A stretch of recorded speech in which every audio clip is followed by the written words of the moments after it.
Hi, it's Eric. First podcast of the week here on a Thursday. You weren't getting one on Monday. All of our attention. What did I read? How many billions of dollars was lost in productivity? It was a once-in-a-lifetime event, and I'm so glad so many people enjoyed it, and it surpassed their expectations. So Monday is my super busy day. I get all of the music scheduled for the station for the week, usually on Monday. But that was Tuesday.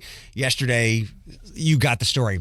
Before we get to the return of a face I think many people have come to know, Sergeant Geoff Mclendon from the Toledo Police Force, such a good dude. You might see him out in the community a lot because he is here to talk about recruiting for the academy, tpdhire.com. He has some other officers with him, but he's also been on Live PD for a year, and he is a little bit of a celebrity. If you will indulge me for just 1 second on that note, I'm not off to prove anything to you, but I will tell you that I'm considering what I do. I think I'm pretty humble and modest. I don't want any attention. I don't want the acclaim. When I'm working, when I'm hosting something, that's totally different. But when I'm laying low, if I'm having coffee somewhere, I was at the library today with a friend, I am incognito. I would wear sunglasses inside if I didn't want to look so stupid. It is always humbling. And it makes me feel like my work is important and purposeful when someone does want to meet me or say hi to me or recognizes me. And especially when they're like, I can't thank you enough for the mental health work that you do. Again, it is very, very humbling. And I don't expect anything like that, although this will counter that. So I was at the bank today, and you know what was even...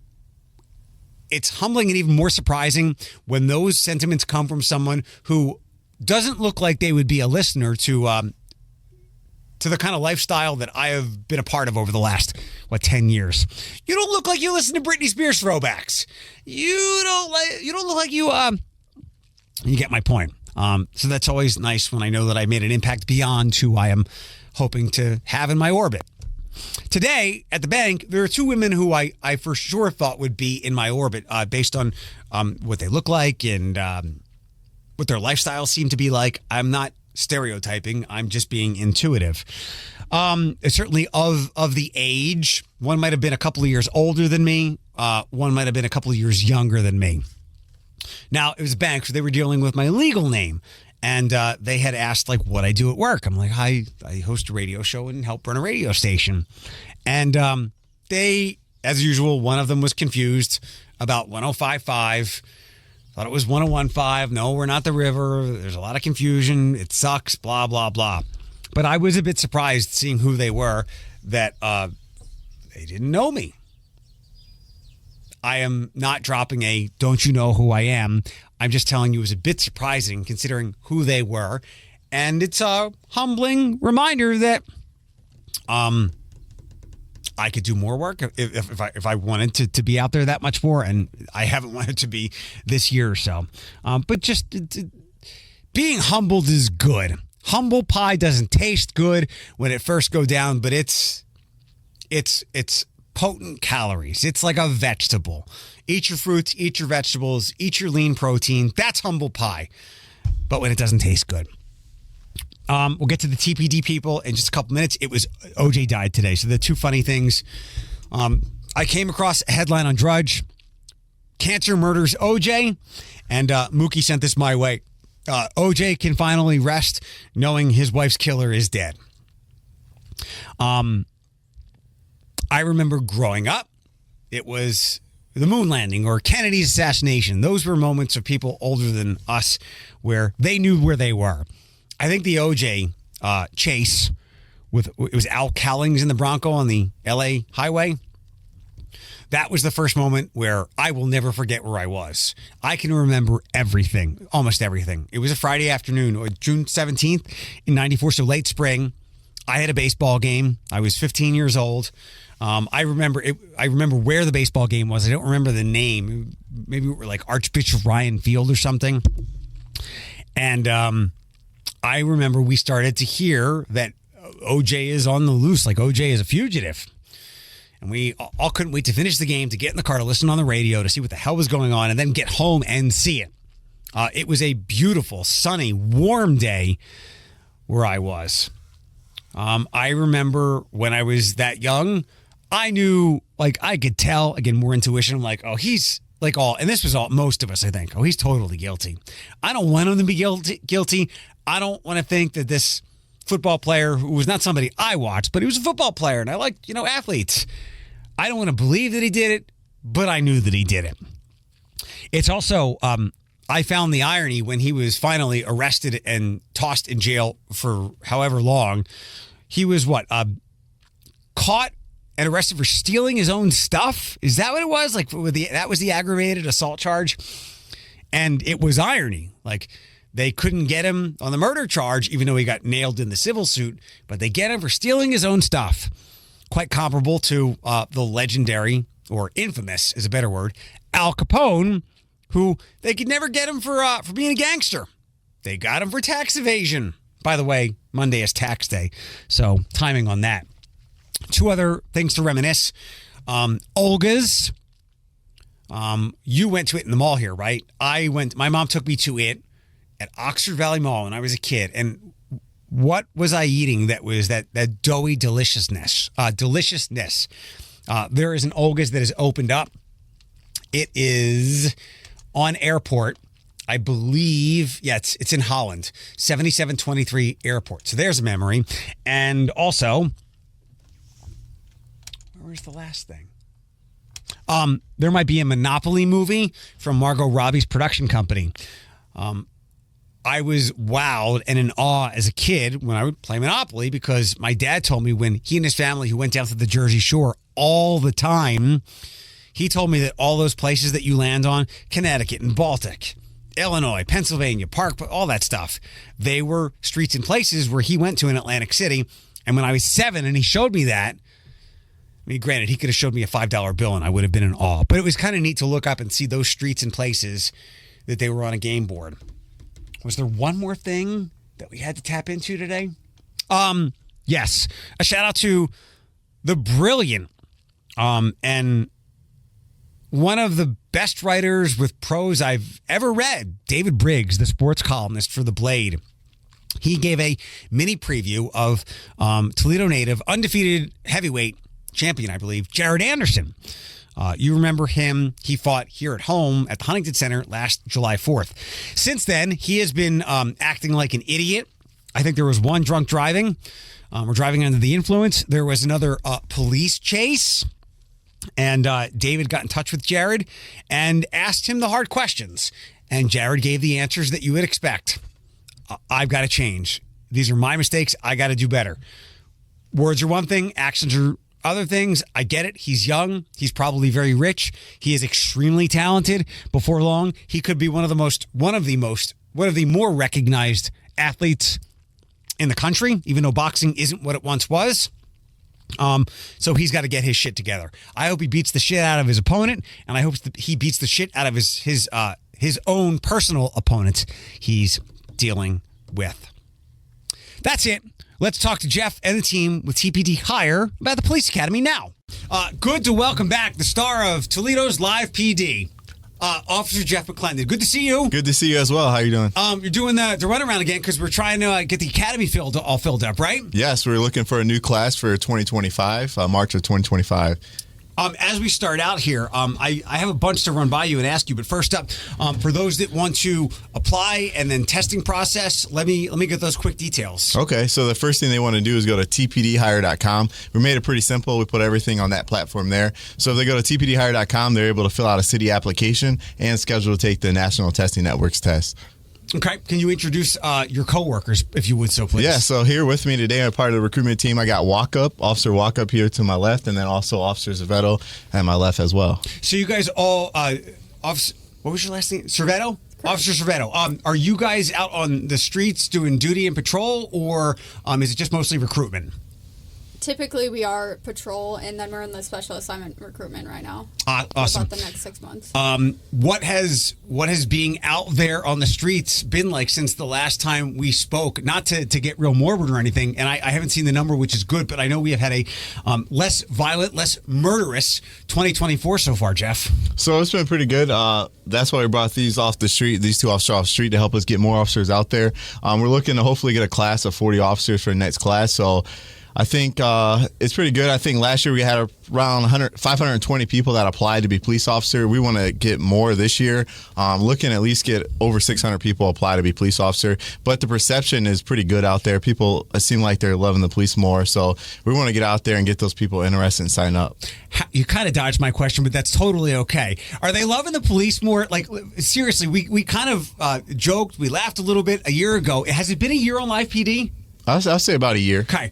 We kind of joke, like everybody made all their Toledo jokes and whatnot, but they have been everywhere for the last year. Your face especially, it has to have done nothing but improve the reputation when you guys are out in the community. I joke that you're a bit of a star, but you're a bit of a star when you go out these places, right? I think the show helped us. We're just trying to show what we do on a day-to-day basis, and that, we're out there doing the best work that we can do, and we like being out in the community. We enjoy the community. We love Toledo, and the show gives us an opportunity to actually show that. So we're hoping that also help us with recruiting as well, because it gives the younger people an opportunity to see like what we're out there actually doing. And the stuff that we read about or see on the news is maybe less than 1% of what takes up your actual day, right? Right. Officer Walker, what is your day like on a daily basis when you're not doing media things? Well, not doing media things when I'm a patrolman on the street, it's different every day. That's the best part of the job, is rather dealing with menacing calls, domestic violences, or even what we try our best to do is reach out to the community. We do walk rides. We just try to network. Doing this, being a temporary position, it's more networking. It's more just trying to find the motivated individuals that want to partake in this great profession. What was the draw to you to wanting to be on the recruitment team? How long have you been on the force? What drew you initially? And then where was that urge to want other people to join with you? Well, I'm just very passionate with this job and this whole career and this lifestyle. That's why I want to be with recruitment. October will be my 3 years on. And I just want to find other like-minded individuals that also love this job and try to reach out. Where was that initial passion born out of? Well, my grandfather was a police officer in Cleveland. So he raised me most of my life. So that was a big motivation for me to get out in this job.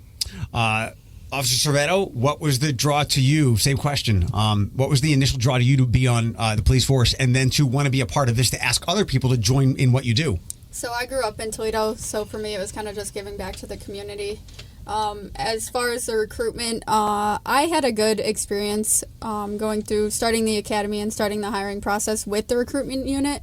Actually, Sergeant Mclendon was someone that I met with, and he helped me through the hiring process. So for me, it was kind of just like, once again, giving back and kind of helping people the way that he had helped me. You're an old head now. You got any gray going there? I'm starting to get the gray hair now. Officer Cervetto, you grew up in Toledo. What high school did you go to? I actually went to Cardinal Stritch. So what have you learned or experienced about Toledo coming from a Stritch graduate, doing whatever you did right after that, to now being maybe all over the city? How do you see Toledo differently? I wouldn't say I necessarily see it differently. I think, once again, like, I spent my entire life minus 3 years living in Toledo. So, I mean, for me, I grew up across the river, so right. I kind of got to see a little more of Toledo, different parts of Toledo that I probably didn't get around to growing up. But where are you usually on patrol now? Downtown is kind of my area. Old West End downtown was where I spent a little bit of my career on the street. So kind of like a social and cultural perspective, there has been quite a shift. When did you graduate Stritch? 2016. 2016. Been quite a shift and visual change in East Toledo now, and certainly downtown. What has been seeing all of that like for you? Is that a tough question? Can you repeat it? I'm sorry. Yeah. People used to make a lot of East Toledo jokes, and you really should. They still do. They need to be retired, because you coming from did you grow up in East Toledo? I did. Yeah. Those jokes should be retired, because if you take somebody that left 10 years ago and now you stick them on the waterfront, they'd be like, this isn't the same city. You've gotten to see the change firsthand. What has that been like? So I honestly try and avoid working on the east side. How come? I just grew up there. You know it's everybody? easy. I do know a lot of people over there still. So for me, it's just easier. You get two different types. Some people grew up there, love working over there, and some people grew up there, don't like working over there. I'm just one. Nothing against it. It's easier for me to not work over there. Do you know Jody at the East Toledo Family Center? I don't believe I do know. Nothing happens in East Toledo, at least in the Garfield area, without Jody knowing about it. It's a great place. Sergeant Mclendon, what is going through? Actually, what type of person it makes a good officer? What traits should they have? What traits maybe will they need to hone?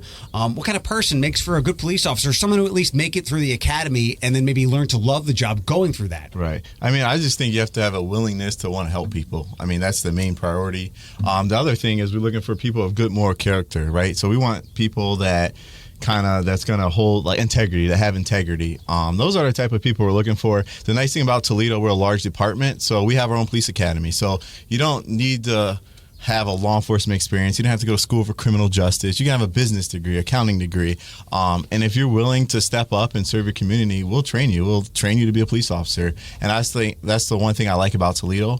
A lot of smaller agencies, they want you to already have the academy. Here, like we're saying, hey, you don't need anything. We're going to train you. We need you to be a good person, right? But we'll give you all the training that you need. So I'll come back to some other questions, but it would be important to note they get paid during the academy as well, correct? They do. They get paid $27.79 in academy, so excellent. They get paid.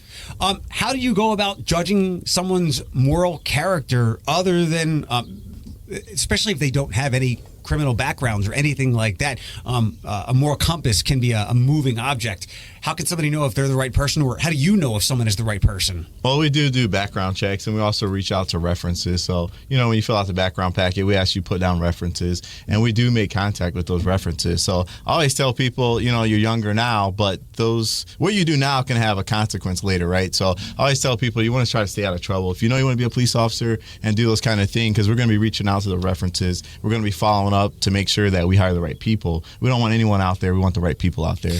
Do any of you know offhand anyone who might have come from a rougher background and made some mistakes, but not enough mistakes that kept them from being on the force, and now they are a pillar of the job? Do any people jump to mind? Any examples? Yeah, there's an officer on our department that I know of that was a part of my class that, he made some mistakes earlier in life, and he had to go before the Civil Service Commission to get, those points removed. But they gave him the opportunity to work here, and I think he does a great job here. I'm not going to put his name out here, but totally I think he does a great job with the community. Moral character, pretty important, being a decent human being. If somebody heard what you said, they're thinking, I have good moral character, I like to help the community, but I don't know if I could be a police officer because guns and bad people and blah, blah. How would you dissuade, or how would you persuade them that, look, that's not the whole thing. If you're a good person and you want to help, there's a place for you in TPD? I think a lot of people think that all day long we're out there enforcing laws, and that's all we're doing. But a lot of the calls that we go to are not even police related, to be honest with you. But everyone calls the police for a lot of things nowadays. And we go out there and we're basically mediators. So that's what we do. So I would tell you, there's a small percentage of the time that we might have to use our firearm, right? But the majority of the calls are normal calls that we go to dealing with people and trying to get them to come up with a resolution, I guess. So, did you have an inordinate amount of calls on Eclipse Day on Monday, or actually did you have fewer calls than normal because everybody was staring at the sky? That's a good question. Unfortunately, we were out recruiting that day, so we're not sure. But what was that like? hey, I know there's a once-in-a-lifetime cosmic event. How'd you like to work at TPD? Right. It worked out pretty well. They had a lot of people downtown, so that's pretty good. For sure. What are some of the physical requirements that are important to get into the academy? So just to get in, for males between the ages of 20 and 29, you have to do 32 sit-ups within a minute, 19 push-ups within a minute, and run a mile and a half under 14 minutes and 34 seconds. I could do 2 out of those 3, but I'm older than those. Anything else? Is there any flexibility with any of that? Is all if someone might have some a mild disability or anything like that, or is that hard and fast rules? That's the state standard. Yeah, that's the state standard. So unfortunately, we don't have too much flexibility with it. And I will say this: a lot of if you're a male, the one thing I say is to work on the sit-ups. A lot of people go in there like, I did sit-ups in high school, right? So I could do 50 sit-ups, 60 sit-ups in high school. Well, now you're an adult. Now you're 10 years later. So, right? Yeah. Now we realize like, I can't do as many sit-ups as I could do before. So my best advice is to try to do the sit-ups and make sure you can hit the number before the date. Haven't we all moved over to crunches anyway now? I know, right? Wasn't sit-ups like a 1960s gym kind of thing? Right. Well, they still got the sit-ups here in the state of Ohio to get in the academy, but no, I hear what you're saying. What's changed about the academy? You talked about like just basically dealing with people, not so much crimes. I've been fortunate enough to come speak to the academy with people with the mental health board there, and always talking about, at least when I was there, mental health things, showing parts of the brain, like this brain is not working correctly, and this is the kind of person that you might run into. How much more, at least what you've heard of, have things shifted towards de-escalation, diffusion, understanding that this person, they might have done something wrong, but it's because their brain's miswired. How much is that part of the discourse now at the academy? I would say a decent portion of our academy, we do a lot of de-escalation. We also bring in, we do a lot with mental health. We bring in people in that profession to teach us at the Toledo Police Academy. We also do scenarios to try to get you in like a high stress situation, see if you can de-escalate that situation, because it is a hot topic, right? So we do focus a lot of training on there. Even when officers get on the street, our department offer where we can get certified in CIT, crisis intervention, extra 40 hours. So we do put a lot of emphasis on the mental health and making sure that we're able to handle those situations. And I think that's a cool thing about the Toledo Police Department is our training is pretty, I would say it's probably the top in the state. Officer Walkup, you've been on the force, you said 3 years? Yes, sir. How have you seen things change in that direction? Because in the last 4 years, I always say that the silverest lining, maybe the only silver lining of COVID, was more people started to take their mental health a lot more seriously, because a lot of people mentally, emotionally broke in the last 4 years. Absolutely. And there's been a lot of changes, whether it's in the police force, understanding the brain, into workplaces, understanding that somebody might need a day off because their brain's not working right, not because they're sick. What have you seen in changes in that regard in just the 3 years you've been on the force? What I've seen is emphasis on training. Like what Sergeant said, is CIT, crisis intervention training, is huge. What kind of stuff is taught during CIT? So you meet with all the local activists that go around. You get to view get to tour all the facilities. You get to meet with people, and the biggest thing is you get professionals that know best, and they come in and they explain everything to you. They explain the best de-escalation tactics. We like to call it verbal judo. Judo? Verbal judo. That's what we like to call it. So you come in and mind-effing people the reverse way. Right. So would being in TPD be a good job for someone who might have a real serious interest in mental health, because maybe psychology is not something they want to pay to go to school for 20 years, but verbal judo might be very helpful if they're good at it to be a part of TPD. No, absolutely. Especially with our department too, is we have such a big emphasis on training to where we really do try to de-escalate first. Physical force should be a last option. Right? Yeah. So our department's really big on that. And to be honest too, when you're taking calls, it's like what you guys said. It's not all run and gun, all that. 90% of the time you're talking to people. And we deal with a lot of people that are, going through crisis or have some sort of mental whatever is going on. That's most of our job. Right. So if they want to impact the community, that's the best way to do it. Officer Cervetto, what is something that has surprised you that maybe you weren't expecting, either good or bad, being on the force? I think you kind of don't realize what kind of impact you have on people being a police officer until you're on the force, and then you have people coming up to you afterwards or like, hey, I remember you from when you helped me with my kid when she was missing or something like that. So I think for me, the longer I'm on, the more people come up to you and thank you so much for how you helped me a year and a half ago. So I think it's crazy to think about how much of an impact you have on other people's life just going about your normal daily job. How do you guys I'll start with you, Geoff. How do you guys handle the stress? There's something podcast that I listen to. Jeff knows I'm a big mental health advocate. All the people that probably come talk to you, I know. Robert Kasperzak. You see Robert all the time with the mental health board. Something I stumbled onto in a podcast last fall was we need 10 good things. Officer Cervetto, like that person you just described, we need 10 of those people to offset the one a-hole of the day. So, Geoff, how do you handle the stresses of the job? Like when that one thing offsets the 10 good things that happened in your day? I just think it's good to have a work-life balance, right? Have good people there for you. One thing I like to do, I like to go golfing, jet skiing, just having hobbies outside of work. You didn't have a jet ski before Live PD, did you? No, I did. I love jet skiing, but you got to have those things that you just can't. It can't all be work, right? So you got to have that balance. I think our department does a really good job of taking care of our officers. We have a new wellness program for our officers, just taking care of us, making sure that we're healthy. So I think that's what I focus on. What's the wellness program like? Like, let's say I'm worried about a fellow officer, or I'm that officer, which I will never be. Is it kind of like an EAP, employee assistance program? How does that process work? It goes beyond the EAP. We also have officers that are on call 24/7 that you can call if you have an issue. They've been through specialized training, and they'll help you out. We also have other resources like we do the fit test every year. We get to work out, and it's pretty nice. We get to work out while we're working, like not at training. We work out. Last year they checked our heart rate, making sure everything is okay with us. Right. So they go above and beyond. I just think the department goes above and beyond for the wellness. We're all younger. And this is what makes you great for recruitment. You love the job so much. We can hear the enthusiasm in your voice. One last question before I move on to Officer Walker about the wellness. Have you noticed a diminishing of the stigma, not to call the two guys out behind me, but they are of the older guard, when you have younger officers like these two sitting next to you, is that new blood coming in and being more apt to know, I had a bad day, I need to talk to somebody, as opposed to maybe being judged in the past for asking for help? I think so. And the nice thing about, the different thing about our department is so young, is that they're starting to become the majority. Good. So they're starting to run the house a little bit. So I think for the most part in the academy we hit them pretty early with mental health, and the guy who runs our wellness program, he comes in during the academy, so he immediately gets rid of that stigma. So I think it's pretty good actually. So it's not the if you had a bad day, ask for help, box check, moved on. Right. There's actual investment into Correct. it. Correct. Officer Walker, what do you do when you've had a rough day? How do you leave it at work? So, well, it's ironic what you just said. I always tell people you leave work at work, you have home at home.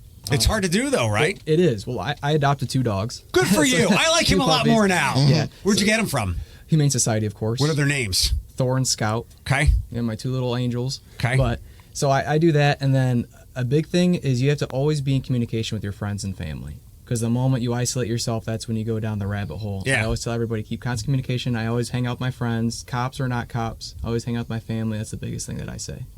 Officer Cervetto, how about you? How do you leave the job on the job after a really bad day? I listen to a lot of music. I think that kind of helps me. But like Walkup was saying, I think it's really important to kind of just, when you get home, realize that you're at home and you're not at work, and be able to kind of just shut that off and be like, okay, it's time for me to relax. So like I said, I'll put on music or something like that. What kind of music? And I'm about to judge you. We all are. I know. What is it? I listen to like alternative or like classic rock. Okay. Okay. Like Green Day? Like that classic rock? Classic rock a little farther. More classic than Green Day. Led Zeppelin? A little bit. I grew up listening to like more classic rock, so. But, and having friends that aren't cops too, I think that I've had the same group of friends since I was like 5 years old. So it's easy to kind of separate like work friends and like personal friends too. That helps. We do have a bit of a small community. I like to say that this is like the smallest city I've ever lived in. I've been in places, Philadelphia, Detroit, Orlando. This is like a real small town. You ever come across your friends and you're like, oh, geez, I told you not to do that. Officer Walker, you're shaking your head? Yes, I've had that a couple times already. How do you, and this isn't necessarily a sign up for the academy question, but it was just rolling around in my brain. What do you do when you're like, you see, well, I'll just use the name. What do you see when you see Thor screwing around? You're like, oh, I've been telling him to stop. Well, you have a come to Jesus moment. That's what I like to say. Well, it's just funny because you're so right about everybody knowing everybody in Toledo. It's just it's such a small town, which for a big city, it's funny. Yeah. To where it's like you always run into either faces you recognize or friends, and it's always just it's a good coaching moment, and that's where we're supposed to be in the community. Not everything is about discipline. Not every answer is jail. Right. And it's always just about trying to make them better as a person and try to improve them, just life as a whole. I think it was the Wood County Sheriff talking about the new jail, to your point, sometime in the last handful of months, saying in reference to the jail, I run the largest mental health hospital in the state, and it makes sense. So I'm glad to see that we could have that discussion here, and that paradigm is shifting. That we're not just throwing somebody who did a bad thing away for the rest of their life when we can fix them and maybe not get them on the force, but get them certainly places that are still hiring. Toledo Police Academy. So we have deadlines here, probably. Deadline to apply. Right. So basically, you have until July 31st to apply. If you're interested, you can go to tpdhire.com, like we said before. A lot of people fill out the application, but they don't do the second step, which is taking the test. This year, we're going to get more people to take the test. What's that process like? When I've applied, when will I know, or how do I take the test? So basically, if you go back to tpdhire.com after you apply and you go to step 3, you can click that link and that'll take you to the National Testing Network. The nice thing is that this year we're giving up to 300 vouchers for free to take the test. The test is normally $65, but we're giving out 300 vouchers to the first 300 people that live in the state of Ohio or in the surrounding counties in Michigan, and then get a free voucher to take that test for free. So hurry up before we run out of vouchers, right? Last question or so, if you want to add anything else, all of you, please do. Money is important. We talked about getting paid during the academy. What is money like when I graduate the academy? So the nice thing is after you graduate the academy, you'll go to a probationary rate, which is $29.51 an hour, I want to say. And then we max out about $34.76 an hour. So as a patrolman. But the nice thing about Toledo, it's a large department. There's plenty of promotional opportunities after 3 years. You can be a sergeant. So it's pretty nice about the different opportunities or the different promotional opportunities we have here. Awesome. Sergeant Mclendon, Officer Walkup, Officer Servato. I got everything right here. I got the names finally all down. You awesome. got it down. Final thoughts, anybody? Apply today. I like it. There, we'll end with that. Thank you guys so much. Thank you. Yeah, thank you.